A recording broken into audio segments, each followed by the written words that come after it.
And welcome to another episode of No Prize Podcast. I am the Professor Bud Young, and with me, as always, from across the pond is Johnny the Machine Hughes. How are you, Johnny? I am tickety boo, fresh from some back issue shopping earlier today. So Uh, I you're saw one gonna. of those rare things, a kid in a comic book shop. And then when he went and bought his back issues, he actually had stuff like Avengers 178. So I was really Oh, quite pleased. So it's well done, sir. Well done. So there you go. excellent. So good. You're gonna have to tell us what you scored. And Lucas, how are you, my friend? I'm doing beautiful, man. Just still enjoying this lack of uh 27 freaking comic books every freaking week. Just loving it. That way I can actually concentrate to what's going on and we're still got some bad ones, bad ones, bad ones. And then there's some good ones, but I can see Marvel's going in a good direction, but ultimately they still got some bad stories out there. So It's I can just tell like you, I've done something this week that I haven't done in a long, long time. It's probably since I was a kid. I actually, Shave.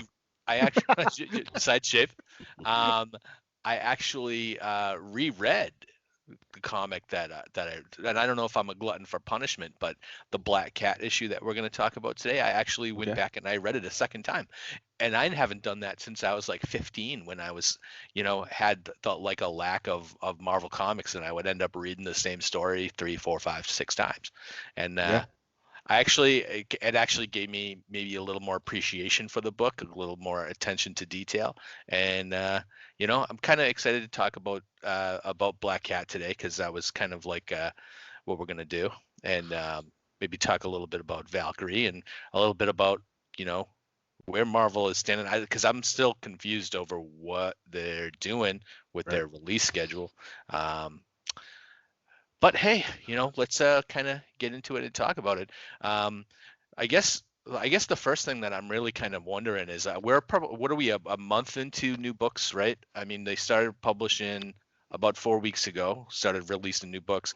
Where's Captain America? Where's Iron Man? Where's Right. Thor? Where's Hulk? Where's that summer crossover Empire? Don't you think that should have been a big tent pole? Isn't that Right. starting Yeah. next week? Isn't that? Yeah, you know what? I'm saying this, and Okay. we're probably getting all those books next week. But you know, I was like, why? And all these books that they've been releasing the past 2 weeks are almost, I think, like maybe 8 out of 10 of them are final issues in series. Like it's the end of all these books. They're just kind of put it out there, get it out of there. I, So I have a question along a very similar line, in that there's books like Valkyrie that are getting print, yet the Hawkeye book isn't. right, who And as much as Hawkeye isn't my cup of tea, and I think I said that, I can see how it would be fun for lots of Marvel fans. So Valkyrie is, in my mind, something of a bit of a C-list character. You can all hate me for saying it. I don't care. But Hawkeye is supposedly up there, and he's got a motion picture coming out later this Mhm. year. Right. Um, I suppose you could say Marvel have taken the high road by not putting out a glut of stuff because they want to make sure that the stores are opening safely and all that sort of stuff. My local comic book shop is still closed. Ooh. Yeah. So so to me, Marvel not putting out a raft of books, it's fine. I know my DC books that I'll be getting, they're sitting in a warehouse in the UK waiting to get distributed and sent to the shop.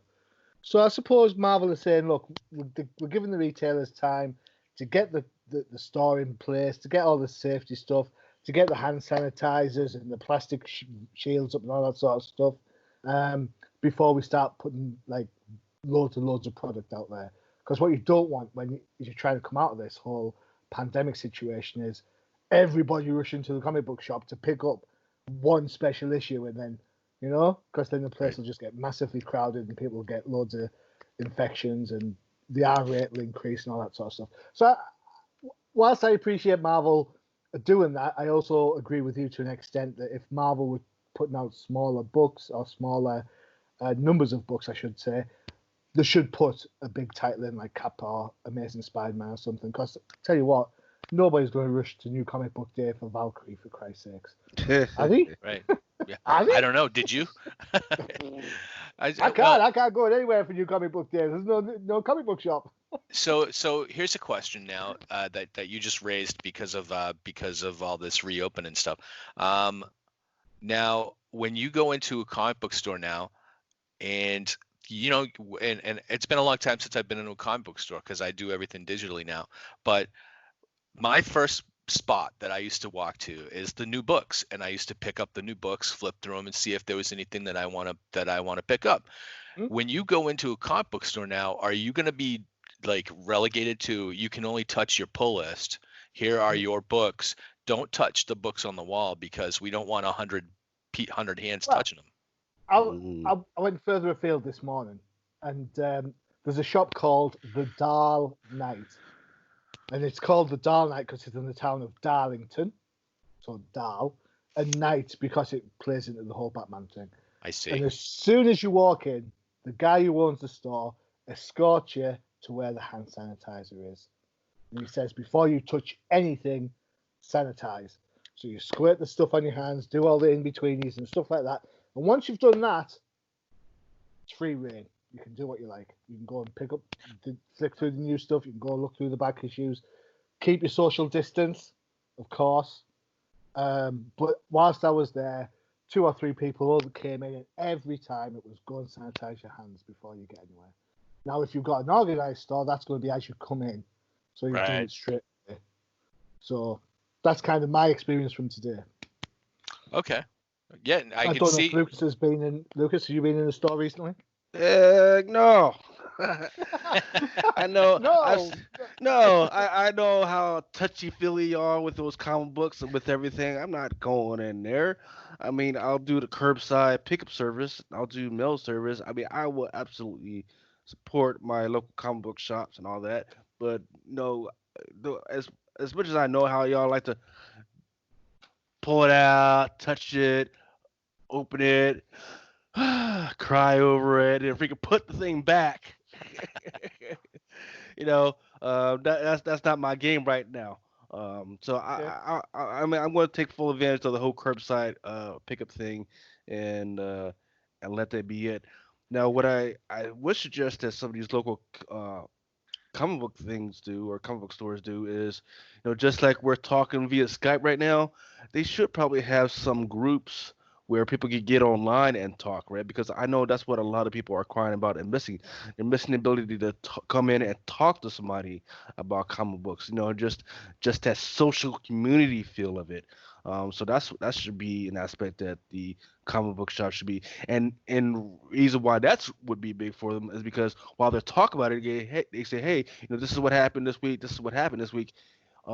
This is what you should be buying this week, and that would be another thing that they should be able to take advantage of.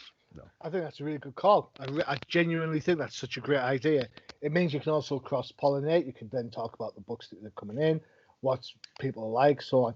It would help me from a selfish point of view because my local comic book shop where I get my new stock, it's a Forbidden Planet, and the guy Ash, he's fantastic. He'll put like 2 variants in my order. So if I went curbside, they'd just bring the whole thing out and I have to pay for it. Like, well, I don't want 2 copies. Let me have a look which cover I want. Do I want this one? Do I want that one? I'll take this one. And send the other one back. So, and he does it for all things. He's like, well, I don't know if you like this, but because you get this character, I've thrown this book in as well. It's up to you. So I like that kind of, that interaction. I think, Lucas, you kind of hit something bang on the head there, my friend. Definitely. Or they could just listen to us bash on about tell them not to buy the books. They might not buy anything if they listen to us.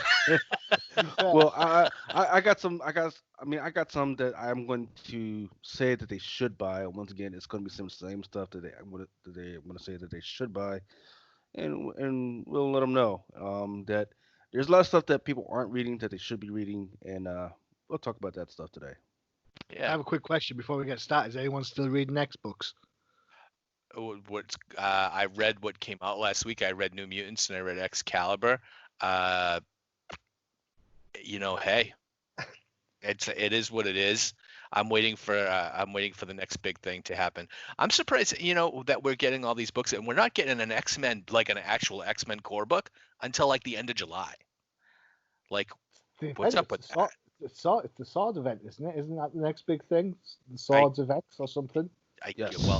Yes, unless they change everything because of all this going on. But I mean, the solicitations are a mess right now. So Oh, tell me about it. Yes. I looked at Comic List before. I looked at Comic List to sort of prime my review list for Crusaders, and there's a Star Wars hard copy come out about. I think it's the Marvel run set between Star Wars and Empire.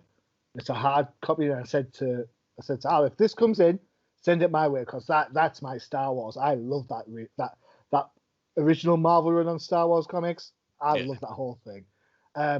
We didn't get it, and yet when I looked on the books that we did get, the Fantastic Four of them, not one. They weren't even listed. They weren't even listed on the solicitation on Comics List. I was like, what's going on? How's that happen? But it's a crapshoot. It's a crapshoot. It's a crapshoot for sure. All right, so let's talk about one of the books that didn't come out this week, but it did come out last week. Because I think definitely we're dying for new books to talk about, and some of these books that are coming out, we're just like, can we really even talk about them? But let's talk about Black Cat. Black Cat came out last week, number 11. And Johnny, I know Black Cat's your baby, so why don't you take it away and talk about Black Cat? Because it's my baby. Yeah, and I've talked about Black Cat so often. I'm gonna pass to Lucas for Lucas and yourself to get involved because I think I'll say this. I'll set this up so you can kick me later. I think Black Cat, hand on heart, is the most consistent Marvel book that's come out over the last year. Okay, so I'll start with the current book before I go into the old time stuff. Black Cat number 11. Its writer was Jed MacKay, artist C.F. Avila, color artist Brian Reber, letterer Ferran Delgado, and it's got some really great covers throughout the whole series by J. Scott Campbell, Peter Steggerward, and all the other good ones. This one kind of surprised me because all of a sudden you had Felicia showing up at Stark Unlimited. I'm not sure what that's all about because with Stark Unlimited, Limited's got that whole Iron Man 2020. I want to know what the purpose is. Are they intending on somehow inserting her into the whole Iron Man, the whole AI technology war? And which could be a possibility, right? There's all types of crazy stuff going on right now. There's all types of action scenes, robots fighting robots, stuff going on right now. The art is pretty good. There's not a huge big splash page that made me go, oh yeah, that's crazy. There's no particular panel that makes me go, oh man, yeah, that's what Felicia's all about. But there is a particular couple of panels where Felicia she does get access. It looks like she is freaking trying to steal something, which could be interesting. She still looks like she still has kind of a hard on for our boy Peter Parker, and that's what she used some of the technology for, which was pretty interesting. But and she's just doing weird stuff, and we don't know why. So it should be interesting if that's the way they're going to go from now on with Felicia. And that's where, and for real, if she's a major artist, if she's like the major artist thief, this is this type of stuff that she should be doing. She should be doing spy stuff and stealing technology versus the old jewelry. So I'm tired of this. I'm going to steal jewelry. I'm going to steal pieces of museum. Nope, that's all that stuff is over. Get her trying to get access to these places that she shouldn't be getting and stealing technology and passing it over to people that she shouldn't be doing. That's the type of stuff that I would be interested in seeing her, because once you start stealing technology and passing it off to the people who shouldn't have access to it, that's when stuff starts to get interesting. I like the way that the road that they're sending her down. I love it. I'm going to flame it on for right now, just for story and not for the art, which is surprising to me because that's usually what I like about a Black Cat book. But what did you guys think? So I'll go next. I really dug this book, and I mean, I had my problems with it, but the best thing that I loved about this book was it felt very cinematic. It was almost like Ocean's 11 type, like a like a like a break-in smash and grab story. I love the fact that it's like, Black Cat's all like telling her people, I need this, I need that, I need this, and then they cut to the scene with Tony Stark where she's actually doing the thing. And I loved that kind of pace in the storytelling. And then, Black Cat always seems to kind of be one step ahead, but then takes two steps back, right? So it's kind of like, a really good heist comic. And it kind of like, I know we kind of compare, like, we compare this to Catwoman a lot.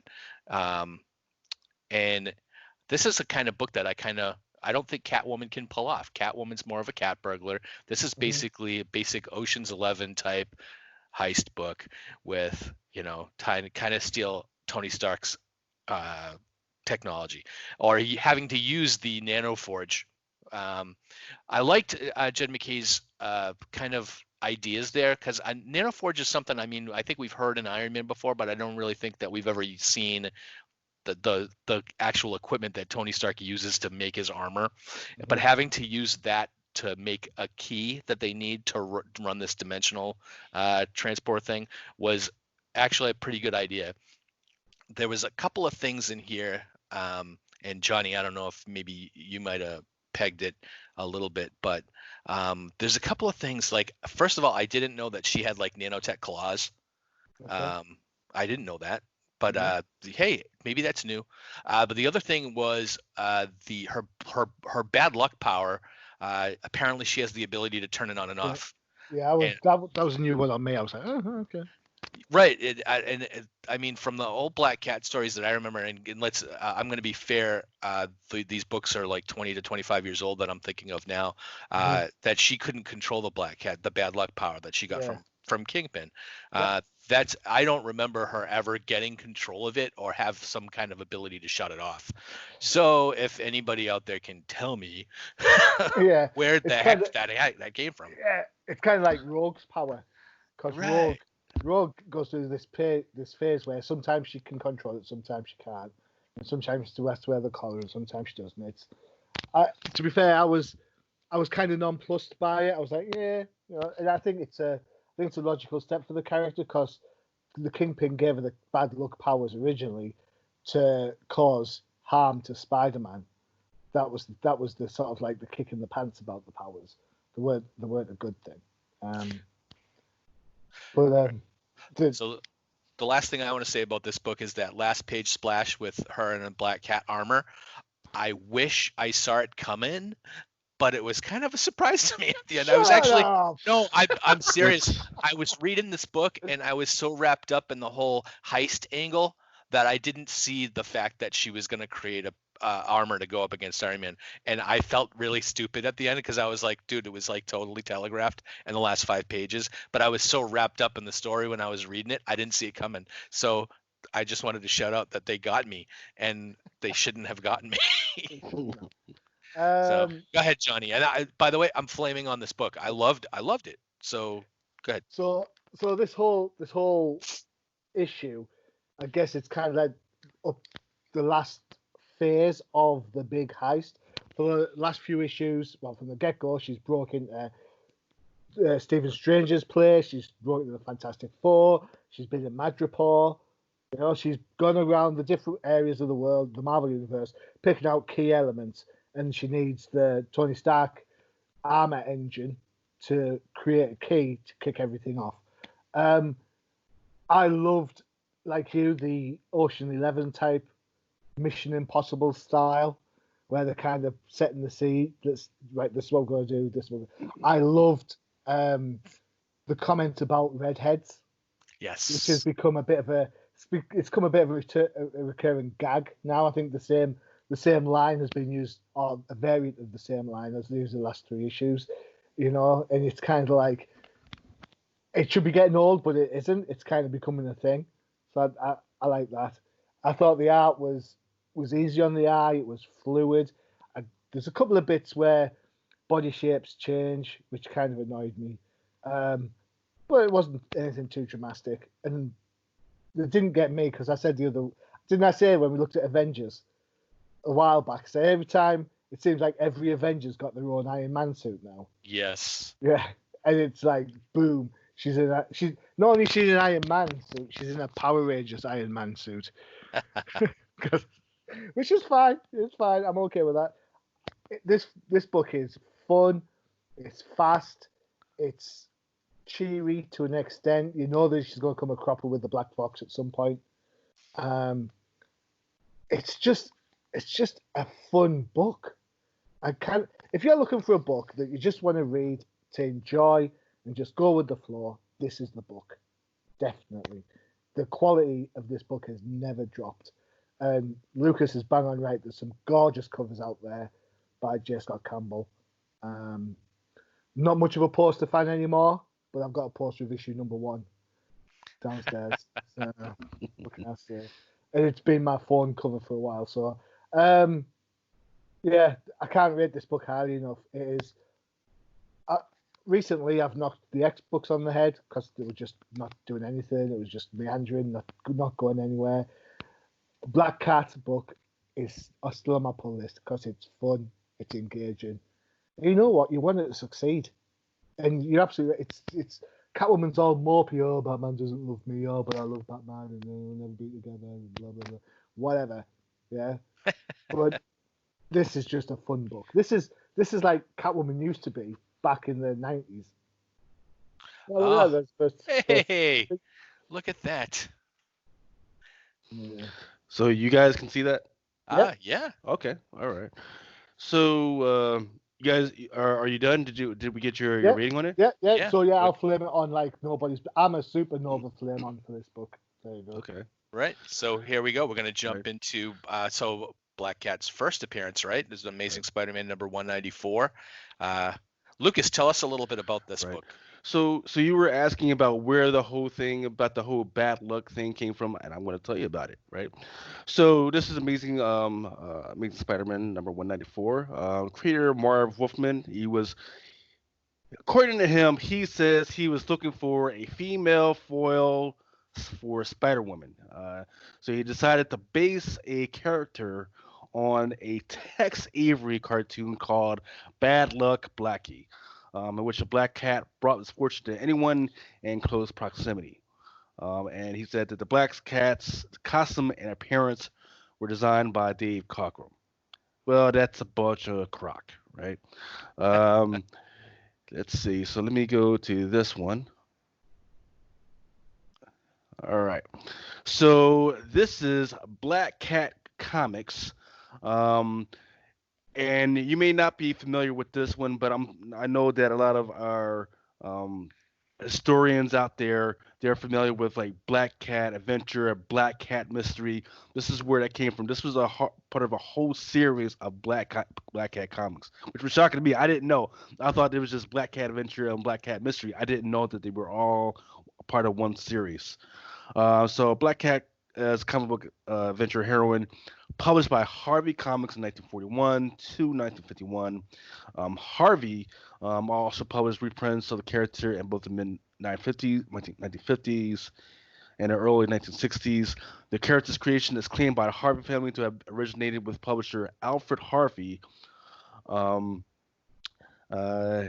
Cat debuted in Pocket Comics in Pocket Comics number 1, and was an experimental digest-sized comic book published by Harvey. It all started because the Fashion Illustrated cartoonist. So that's one. You can see that there are some similarities in the mask and everything. She was a heroine. She was freaking jumping in there. This is one of the earliest freaking female comic book heroines out there. And this is and if you ever read, I suggest people read this. and you'll see some early similarities and how her attitude and everything is, and you'll see where Felicia Hardy got some of that stuff. Now, when we're talking about the bad luck stuff, here we go, right? This is Miss Fury, right? Uh, Miss Fury all started because a fashion illustrator and cartoonist June Mills broke her foot, right? While Sad laid up, Mills threw out some ideas for an adventure comic book with a heroine modeled on herself, who had a cat sidekick very much like her own pet, Perry Purr. Blackberry debuted in the newspaper Findings back in April 6, 1941, so not too soon after Black Cat Comics debuted, becoming the first female comics hero created by a woman, and predating Wonder Woman's first appearance by several months. Our hero Marla Drake. I don't know if that sounds familiar to like some other comic book characters, as a socialite turned nocturnal ass kicker, when she apprehends a gangster while en route to a costume party. And conveniently, she's dressed in a cat suit that has since been ripped off by innumerable heroines and villains. So you can see how familiar her comic book looks to others, heroines of the current day. Now, worried that male readers will reject her as a rock'em sock'em action strip if they knew it was created by a woman, June Mills, hid her gender by using her middle name Tarpey as a pseudonym, but she was out of soon enough though, but it didn't hurt the strip's popularity one bit. It was even renamed Miss Fury, feminizing it even further. The pages you see were here is the introduction of Miss Fury's comic book series, which is a big hit for Timely, which would later become Marvel, featuring new material and reprints. Mills brought her fashion skills to bear in addressing Drake and her femme fatale foes and the latest styles and practice adopted by later teen comics. Now, a big thing about Miss Fury is that also, yes, she also had this tendency to have bad luck, and whenever she showed up, the bad guys just had bad luck. So the whole bad luck thing came from Miss Fury. Um, and that's all I got for that. But it was pretty interesting just going through like because and the explanation for uh Felicia Hardy and everything like oh bad luck Blackie, which looks nothing like Felicia Hardy at all. But it was interesting where to see the history of female comics, especially when we attributed the history of female comics to Wonder Woman, when there were these two characters prior to. Well, the fun thing about Miss Fury, for anybody who's a massive across the board comic book fan, is that Dynamite have been doing Miss Fury stories for the last few years. Billy Tucci, from She. Yes. Yeah, we know Billy Tucci. He's got a Kickstarter running. There's a new Miss Fury hardcover coming out. Go check it out on Kickstarter. It looks gorgeous. So Miss Fury's still popular. It's funny because you showed that picture of the previous one, Black Cat or whatever you called it. What there you go, Black Cat. That costume looks very similar to a 60s Catwoman costume that Selena Kyle wore for a while. Yeah. Yeah. So Well, and the Miss Fury costume looks a lot like the Catwoman costume from From now. Yeah. Right. From now. Bring back the Catwoman in the purple tights and the thigh highs. That's all I'm saying. we all know my choice on that. So yeah, there you go. Well, so that's a awesome shout out. I didn't expect that, Lucas. That's great. I did read Amazing Spider-Man number 194, which was the first appearance of Black Cat, and what amazed me about that is where Spider-Man is in that book, really, and the storytelling that Marv was doing at the time, and just the amount of supporting cast that Spider-Man had. And it was just like, you don't see that anymore. Like almost every single page, it was like, hey, what's Betty Brant up to? What's Flash Thompson up to? What's Harry doing? What's, and what's Aunt May doing? Aunt May's in the nursing home. And I was like trying to catch up. And when you kind of just drop in issue 194, there's like, you realize you're coming straight in, even though they're debuting a new villain, you're in mid storyline with Peter and whatever's going on. So, it is kind of a shout out to how soap opera-ish Marvel was back then. Spider-Man was back then. Yes. So, but I enjoyed it. It's like, give me the classics any day, and it was really something else. So talking of classics, I have some classics. Oh, go ahead, Johnny. Cool. So. I don't know if you guys can see. There you go. This is what I picked up today. Check that out. Nice. Yeah. Oh, hey. Well, Lucas, can you stop sharing your screen? Maybe we can all see what Johnny's showing us. Right. Yeah. Is there a way to kick me out? I'm trying to. I was able to do it earlier. Now it won't let me. Okay. Wait. Here we go. There we go. There we go. So there you go. Spider-Woman. Beware the Spider-Woman, number 12. There we go. Carmen Infantino. There you go. Is that the first appearance of the Brothers Grimm? I'm not sure. Unless they're in number 11. Lucas, get on that. There you go. Then on top of that, of course, I managed to find a bit of a run. So number 13 with the Shroud. There we go. Just beating up some bad guys. There you go. Number 14. Wow. Death Cult. Nothing screams 70s like a good old Death Cult, is there? Now, these all dollar bin books that you're picking up, or? Are you kidding? No. Number 20, Spider-Man, guest star. There you go. And of course, the last one was 29 because it fills a gap. No. 6 books, £20. Wow. There you go. Those are some beautiful covers, man. There's actually stuff like actually happening in them instead of the superheroes just standing around. So yeah, I have a good little run going now, I think, of Spider-Woman. So still missing a few of the early ones, but I'm all right. I've got some going on there. See, that's where it's at, man. Freaking. So my disappointment right now is that there is no talk of any type of Spider-Woman products right now. But in the meantime, while there is no talk of any projects, this is the perfect time to pick up those books just in case, right? So they're all cheap. For your first appearance, it's still cheap. Freaking go out and just pick it up and freaking get it and get that good run out there before people catch on to it. I mean, people are all about that Spider-Gwen right now, and those are ridiculously priced. So, but that Spider-Woman, there should be some room in there. Especially, I like what they're doing with her right now in her current run. I love the stories. I love that she's street level, right? Street level, tactical. Freaking just she's doing some shady stuff for money because she's got to freaking pay the bills. Guess what? But you know what? That's real to me, and I like that, right? Because she's kind of towing that gray line. But guess what? There's a reason for it, and they're taking us on that ride for it. Bud knows how much I love Spider-Woman.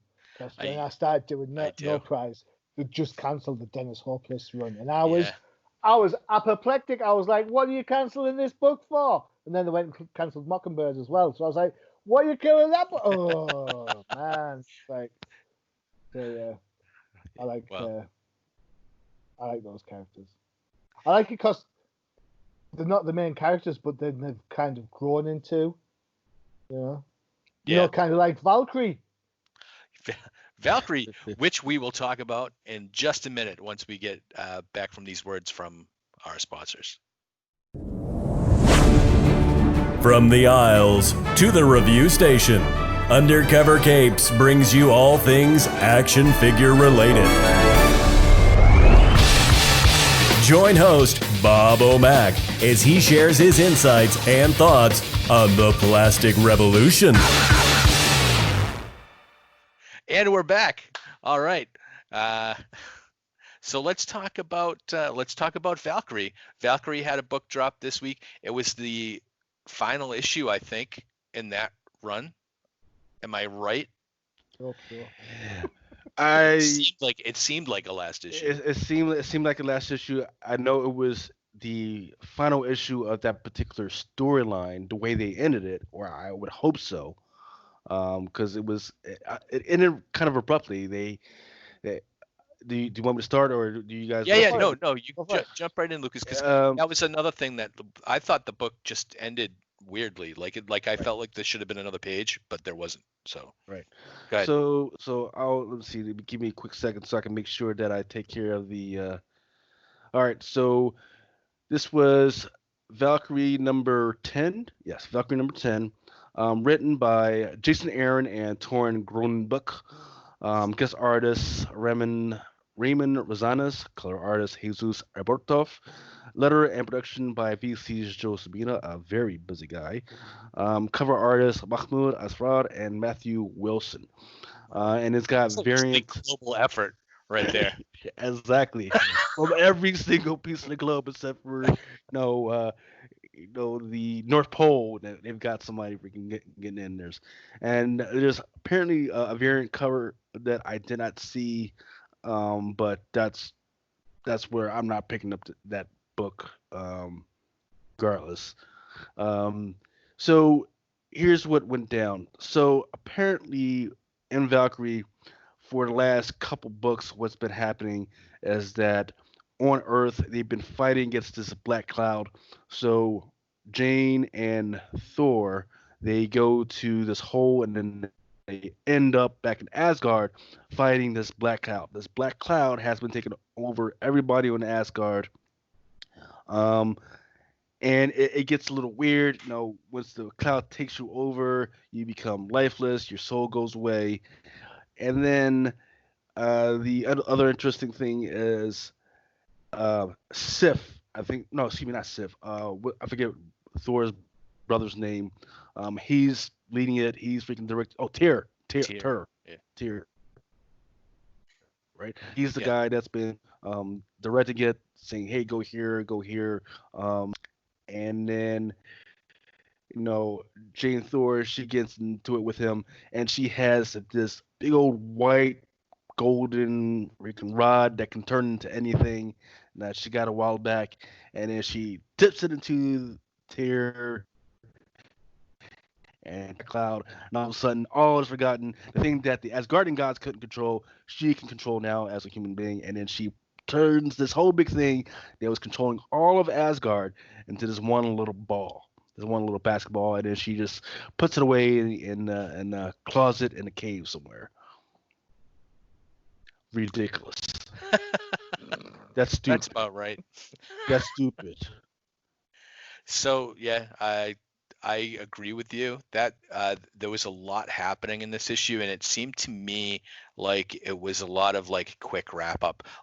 And we've seen this in Marvel a lot, where you kind of feel like this 3-part story should have been 5 parts, and then they decided you only have 3. Tell your story in 3 issues, and they go, oh crap.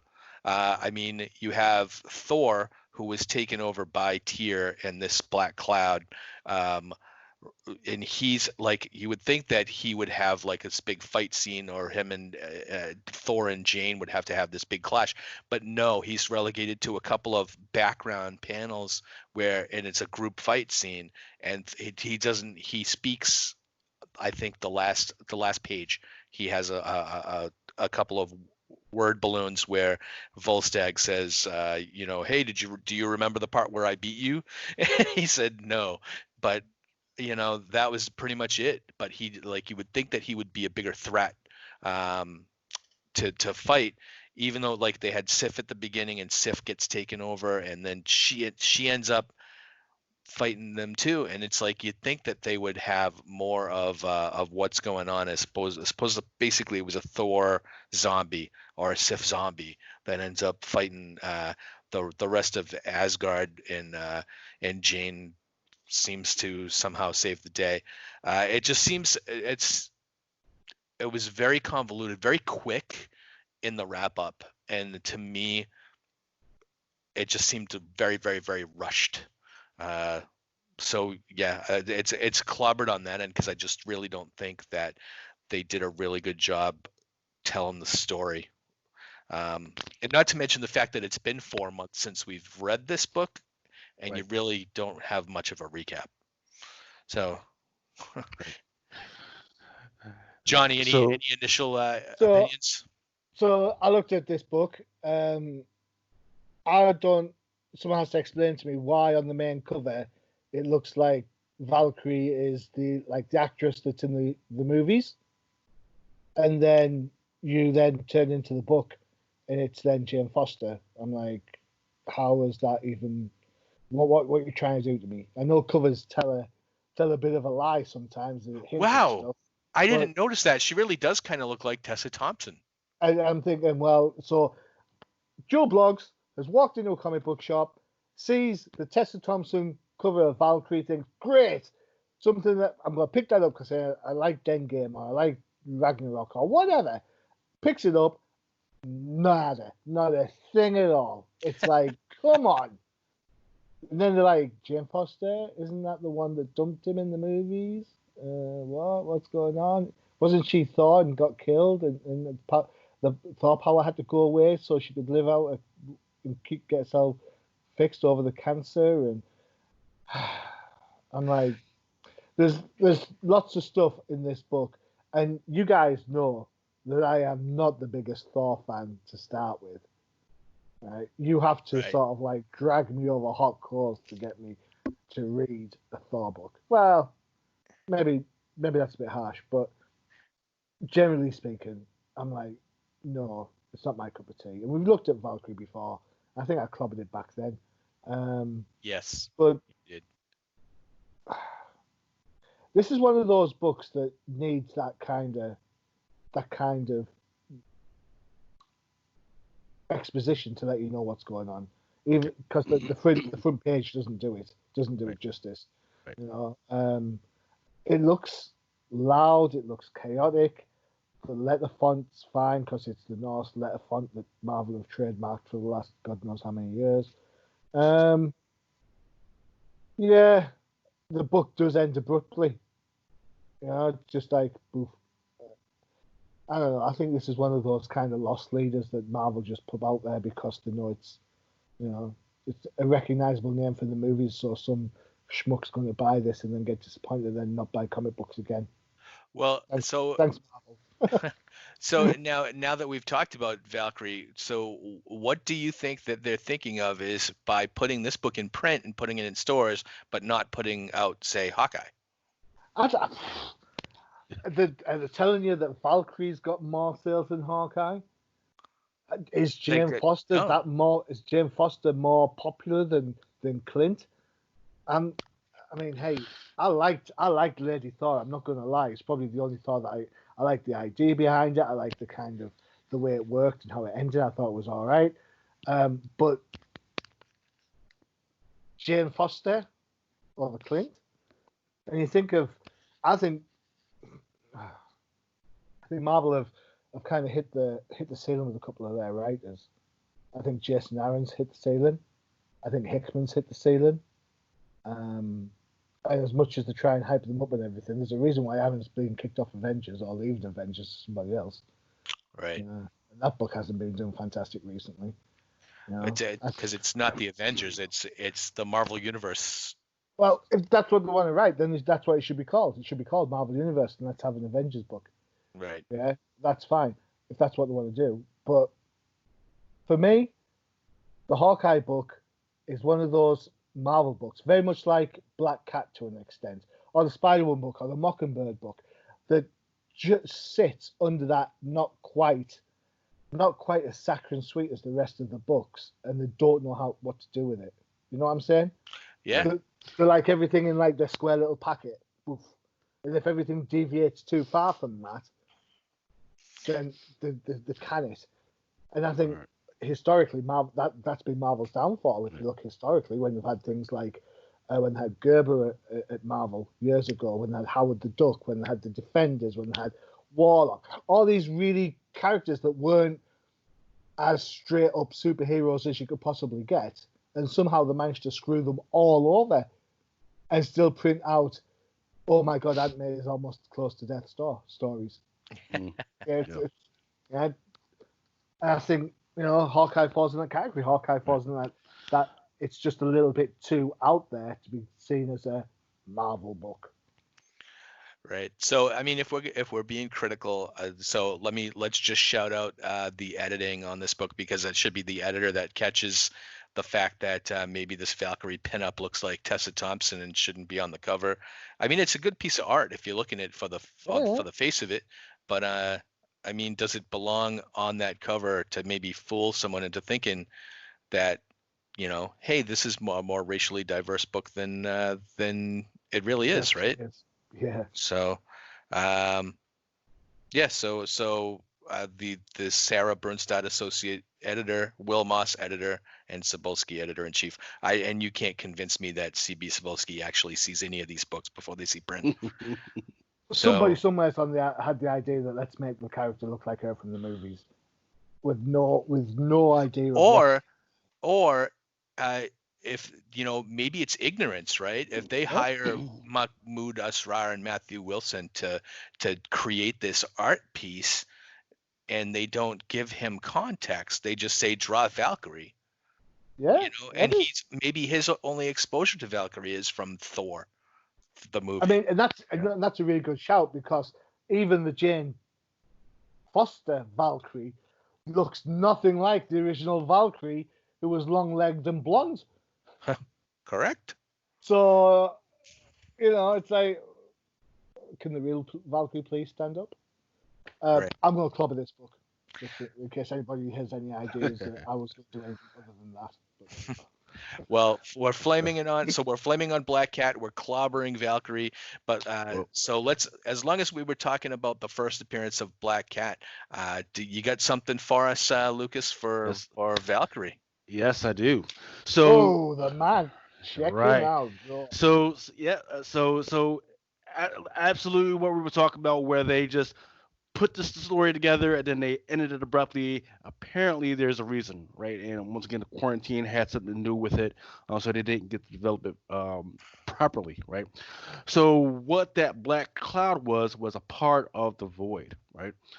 So the first time we saw the Void, it was actually called the Negative Zone back then, and Fantastic Four number 51. Reed Richards, he builds this machine. He ends up going to this Void. He sees all these different universes. The Void is out there. He sees a different, shape of the Earth, a different Earth out there, and that's where he was able to confirm his theory of the multiverse. Let's see. Now, this little panel is pretty important, right? And once again, I've been talking about this particular panel for the last 3 months. What's been happening is Null, right? He is the god of Venom, the god of the Clintars. And I should have had a picture of him up there. But Null, he has been there since the beginning. He lives inside the Void. And that's important because when the Celestials came through and they were building the creation and everything, he was pissed, so he cut off the head of one of them. They sent him to the Void. He's been there ever since. Other characters, they have him sickly going to the Void or going too far into the Void, and including this little boy. This little boy is currently Wraith. Wraith, at one point, he actually fought Null, tooth and nail. That little black stuff all over him, that's not necessarily the Clintar symbiotes, but that are the Exelon. So now Wraith now has the power of some of Null. This panel right here, that's Wraith. That's him inside the Void. That's him taking some stuff from Null. And what I really wanted people to see in this particular panel is, I don't know if you can see it, but that little ball, that little skull ball. Yeah. Oh, yeah. Right. So that's important, and that is the only reason for Valkyrie to exist. and I'll show you why. This particular panel was from Valkyrie number 8, right? So right now, Wraith is looking for whoever had that insignia on their ring. So this little panel right here is somehow trying to connect Valkyrie to that particular panel from 2007. That when I searched before, that was from 2007. That's Wraith number 2, and right now that's what I suspect is actually the first cameo of Null. This is another one that speculators are familiar with. They think that this is the first appearance of Null. Well, it's not. So the person in black, that's supposedly the first cameo of Null, which it's not. And then here you go, on the right is actually another god that Null was fighting at the time. They never said who that person was or who that god was. Turns out, in number 8, we know who it is now. It's Od. Od was one of the old Asgardian gods. He had the power of Null. He stole the power of Null, and it turns out he got into a fight with Null. Null stabbed him in the chest. That's why there's a big old hole in his freaking chest, right? Because they stabbed him. And now all that stuff coming out is because he pours some stuff into his heart, trying to get him going again. That's what that stuff is coming out. That stuff is coming out as part of Null. It's part of the Void. It's part of the Clintar symbiote. It's part of the X-Line, and it eventually leaks into the Earth. And is that all I have? Yeah, that's all that. That is basically the only reason that Valkyrie exists right now. They're trying to connect somehow the Asgardian world to the whole Venom thing that's going to be happening soon, without using the Thor book for that purpose, because Thor has got his own thing going on right now with Galactus, and he's like the all Thor, the all father, and all that other stuff. So that is the only reason that exists. Plus, and there's another panel that I should have probably put in there. There's this thing called the Whitewood, which I know that little gold thing that's in his hand seems like it's gold. It's not. It's actually called the Whitewood. The Whitewood is able to transform into anything that the holder wants, and apparently it's got the power of the god, and it allows the holder to fight against the all black, and which is what Null has. So that's a pretty important thing that people need to be aware of right now. That sounds a lot like Valkyrie's weapon, Bjorn, right? That is exactly what Valkyrie has right now, because it just popped out of nowhere. That's basically what it just basically popped out of nowhere that she has it. I know they probably put it in Valkyrie where she got it, but she broke it off from the tree and something like that. But it still doesn't make sense how she got it. And right now, she has a piece, and Od had a piece at one point. We don't know where Od's piece is right now, unless that was the piece that that Tur had, because he's walking around with something that's very similar to it right now. But there's a lot of interesting things. But it would have been interesting if they kept along that line of letting Valkyrie figure out what's going on. But instead, they decided to shut it down abruptly in the story, and I would have been fine if they would have went that direction, but instead they just shut it down and freaking left me high and dry. So, this is like watching like the JFK conspiracy theory stuff. I'm enjoying this. Yeah, it's good. On this panel 40 years ago, yes. So Donny Cates, he's notoriously known for doing that type of stuff, right? Because it was a shot across the bow for speculators when this particular panel showed up in Venom number 3. Because they were saying, because that's when everybody was talking about Null is coming, and all of a sudden he plops this in Venom number 3, which was a panel from Thor God number 6 back from 7 years ago, and then everybody's scrambling to get that book. So what I'm saying is he's probably doing it again. He's doing it for Wraith number 2. He's doing it for Fantastic Four.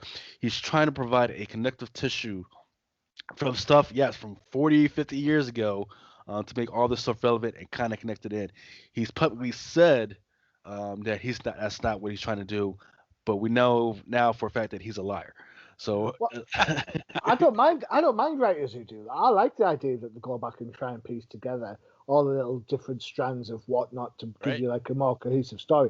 I just wish it wasn't about Venom. That's true. Yeah. It's like, whew. I quite liked it when Venom was just a symbiont and that was it, done. Now That's there's a Venom God. There's like a whole cast of Venoms. There's like, I think there's more Venom books than there are Spider-Man books at the minute. I do like writers that can like pick up a story thread that was kind of a throwaway and take the ball and run with it, right?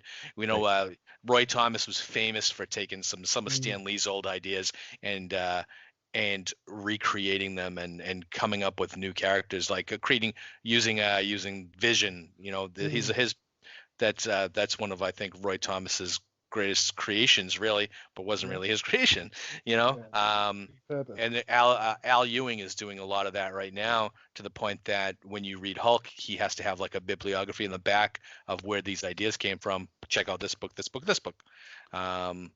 read that Hulk's finishing at 50?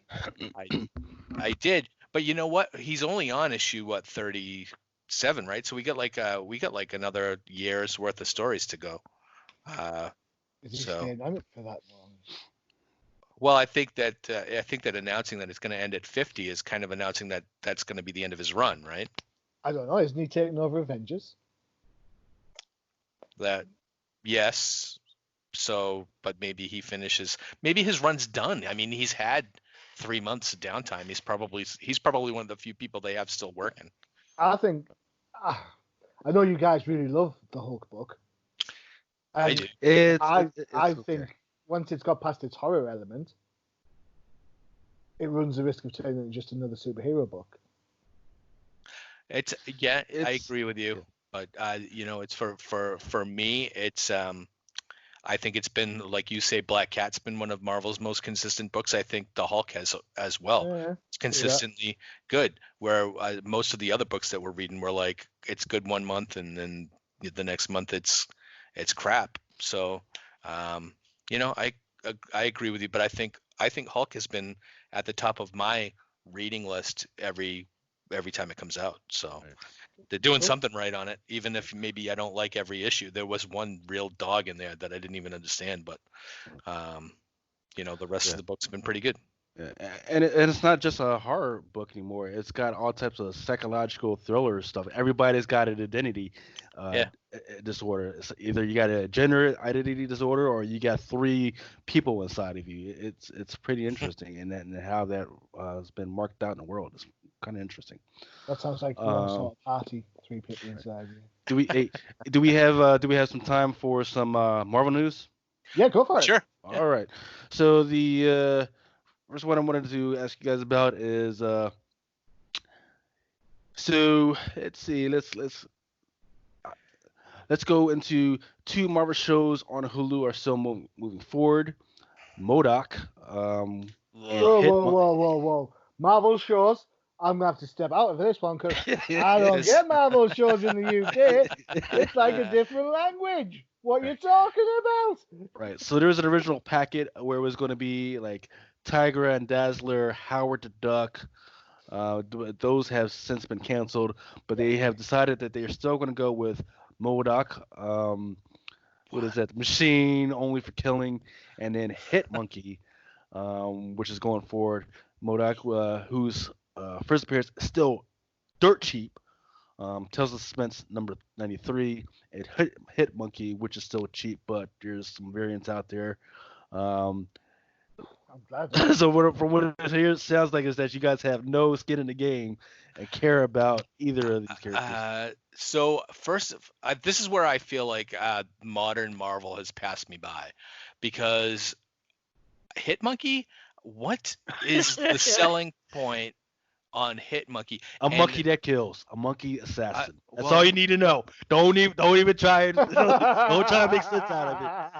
It's a monkey that kills. That's all you needed. And don't get him angry. He goes bananas. And oh, that was horrible, Johnny. And MODOK. MODOK, I mean, he's been around for 30, 40 years, but what's so appealing about a giant head with little limbs? I mean we just clobbered Forceworks last podcast that had MODOK all over it. And I think he's a horrible character. And I think that what they've done with him in the last 5 or 6 years by what they turned him good in West Coast Avengers, was it West Coast Avengers? They had him Brodok. I mean, come He on. was playing Secret Avengers as well, wasn't he? Yes. And I just don't get it. I don't get his appeal. He's one of the worst villains they've ever created. I don't get it. And they're gonna make a series. Yes. Well, I'm not. So they've I'm already got some actors. Donald Trump. I Donald get Trump's going to star as MODOK because he's got a really big head and really small arms. Patton Oswalt Oh is no! going to be Who? MODOK. Patton Oswalt. He's an American actor. He's got He's a on potty Agents of mouth. Shield. He's on Agents of Shield. Mm-hmm. Who was he on Agents of Shield? Bearing Bearing in mind, the UK is so bang up to date that we've only just started season 6. he's been he plays the guy that is in he's all the LMDs, right? His Right.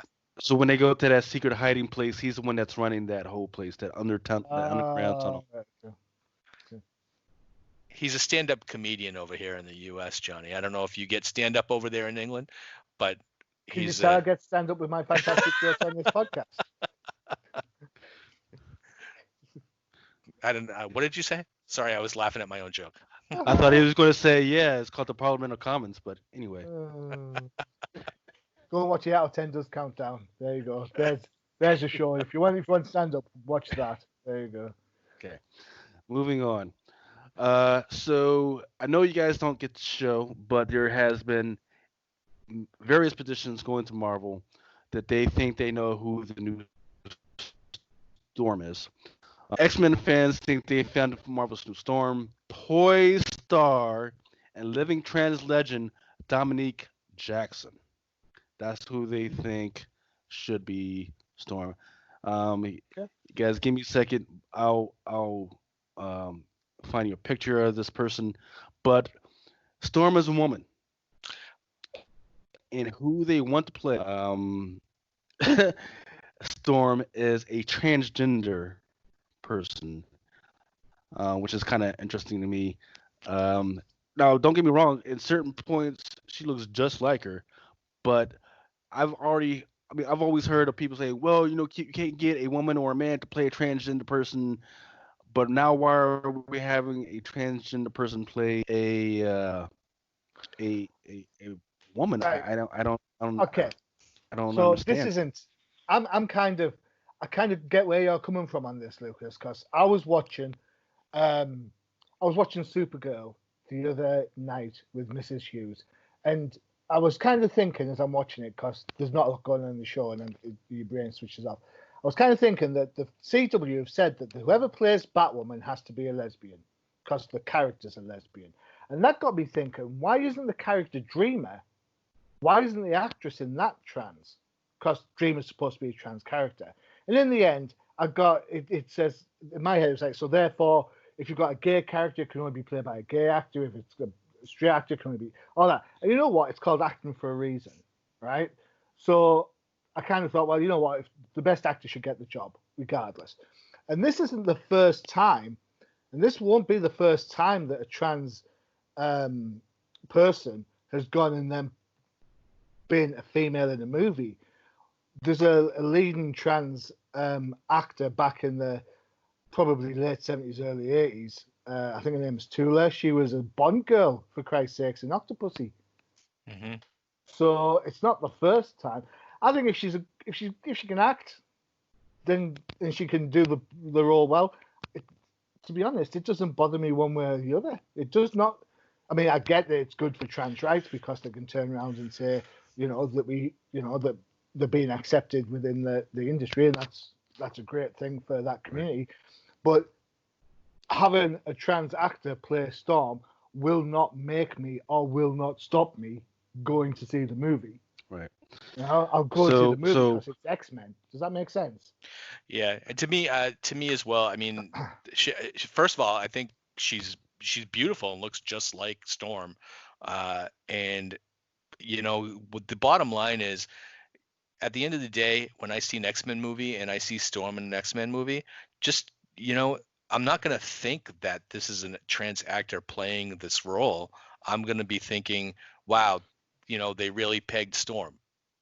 Right. So that's and she I right, think that's she can I think and she that's can the wrong act. language you should use for that. Just Right. so you know. Right. And she can act, right? She can definitely Oops. act. So take my word on it. Don't go watch the series. She can act, because what'll happen is you'll sit down for one episode, and next thing you know, you're 6 episodes in. All right. Um, and it's the kind of garbage that you shouldn't watch, but you find yourself freaking watching all the way through anyway. But trust me, she can act. She's got it. She's got that attitude. She got that cut. She can even. I mean, she can communicate. She's got that. I can communicate with my eyes, and I can tell you, don't mess with me. And she's Which got show that is down she in pat. now? What's that? Poise. All right, okay. Poise. It's on Netflix. Oh. It's 2 seasons in. Um, it's pretty. I'm not gonna say it's pretty good. Is it I'm not gonna Valkyrie? say it's pretty good. But me and the wife sat down for it, and we're hooked. And I'm pretty sure she's gonna pull my butt upstairs to go try and finish watching the rest of it pretty soon. Keep an eye open for it. So the next quick bit that I wanted to bring to people is apparently the rumor is that there is going to be a gay Wolverine in the MCU. It's already been in one of the comics. It was like Extremis, X-Extremis #1 or something like that. What do you think about that? Hasn't that been alluded to already in House of X with not House of X, the book, the Yes. X-Men? Because he's a menage mingle, isn't he, with Scott and Jean? They're very much a happy threesome. Well, I think that we're led to believe that the whole X-Men community is a free love community, and pretty much anything goes. I mean, imagine like it's most of them, like the mutants, half of them don't look human anyway. So imagine if, it's pretty easy to kind of put aside your prohibitions there and just kind of go for it. I don't have a problem with a gay Wolverine, as long because some of the best Wolverine stories are about his emotional state. When you think about the miniseries with Frank Miller and Chris Claremont with Mariko, great. The Jean Grey stuff, early Cockrum stuff, and John Byrne stuff, great. Right, some of that pathos is in there. It's how it should be. I suppose as long as he doesn't lose that, I have no feelings one way or another if he's feeling that way about Scott or if he's feeling that way about Jean. As long as I guess this is going to sound odd when I say it. As long as it seems like natural storytelling, right? As long as that's my issue. It doesn't have to be forced. It could be. These characters have been around, and they've been around together for so long that they're going to have some bromance in there.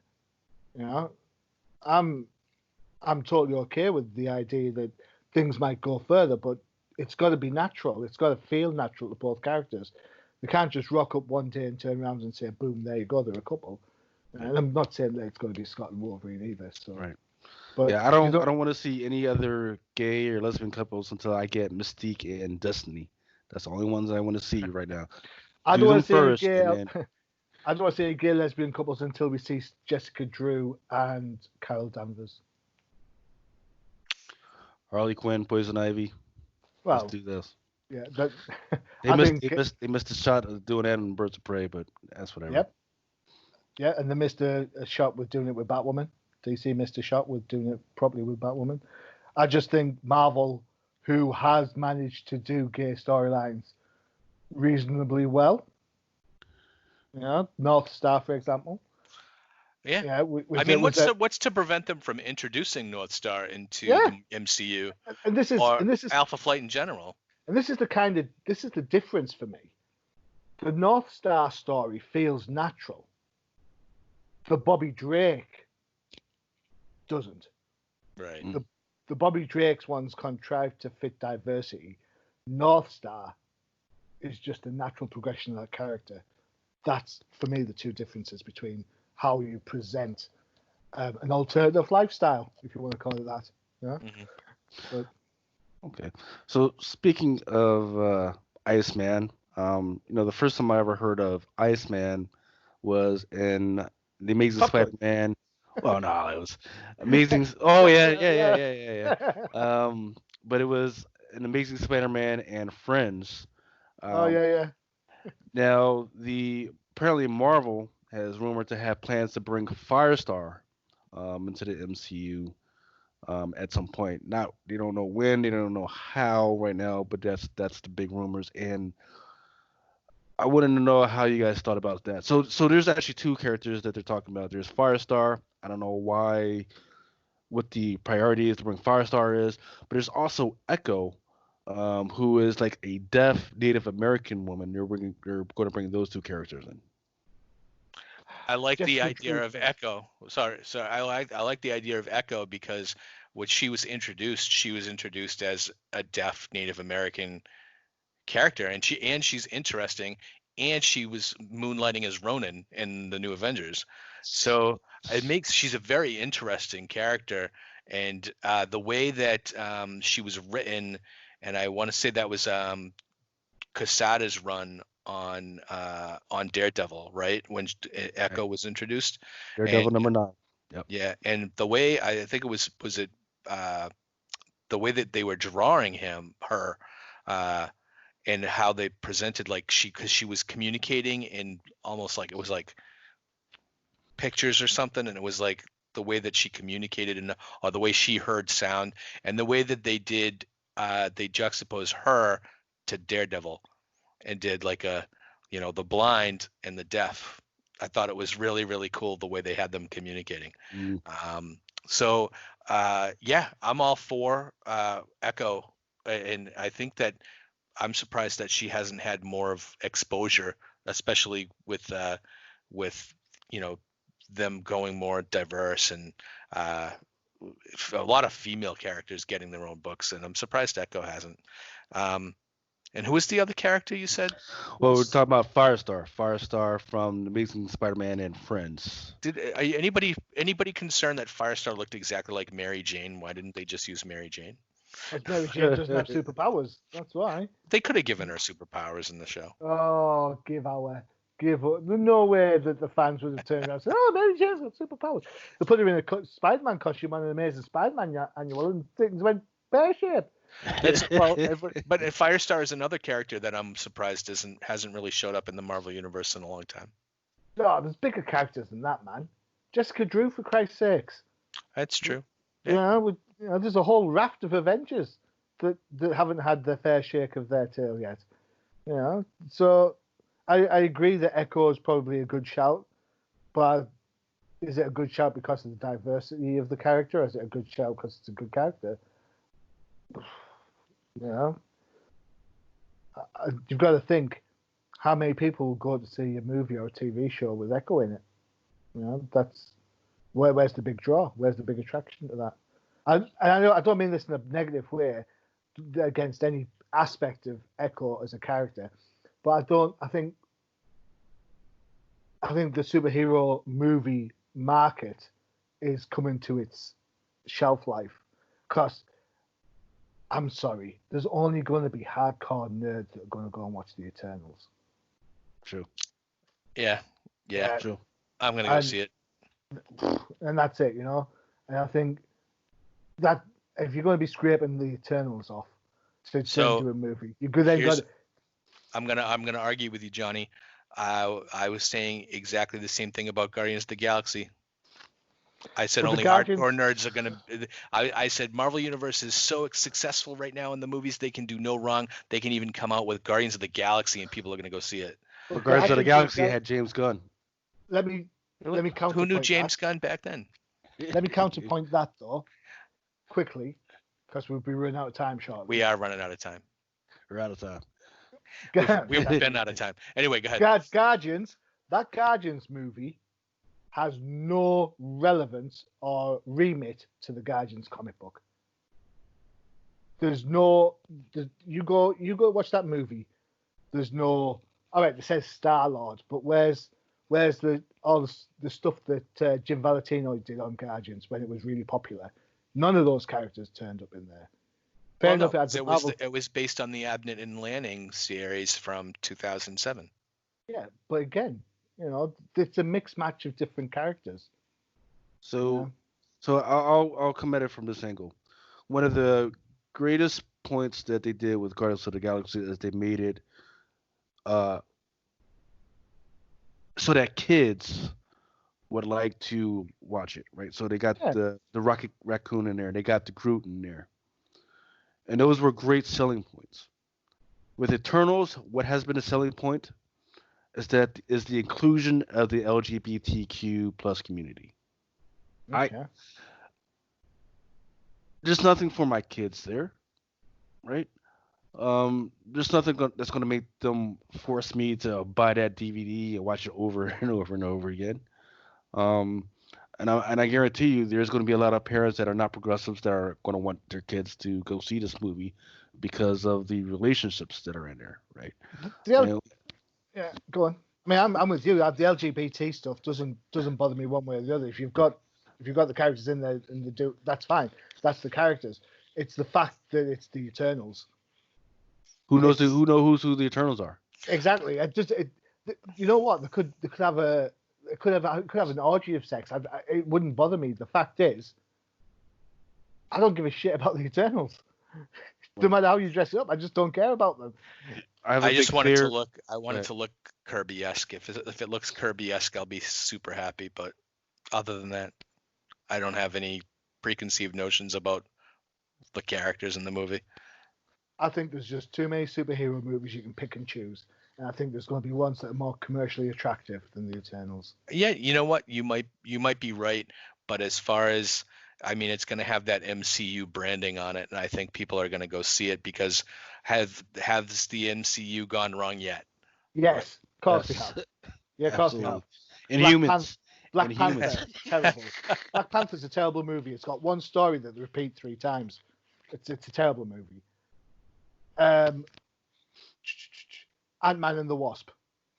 You have to watch it to work out the quantum stuff that they used in Endgame. That's the only reason you've got to watch that movie. Yeah, and DC have had their fair share of sucky movies as well. So, but when they get it right, like Spider-Man into the Spider-Verse, they get it right. Mm. Okay, and there you go. Wisdom as per the machine. All right, so we're way over time, so we're going to end this episode of No Prize Podcast, and we will be back in 2 weeks, and we'll probably have all those books that I was wondering about, Cap, Thor, Iron Man, Hulk. We're going to have issues of those to talk about, I think. All right, we'll see you in 2 weeks. Stay safe. Adios. Peace. All right. Boom.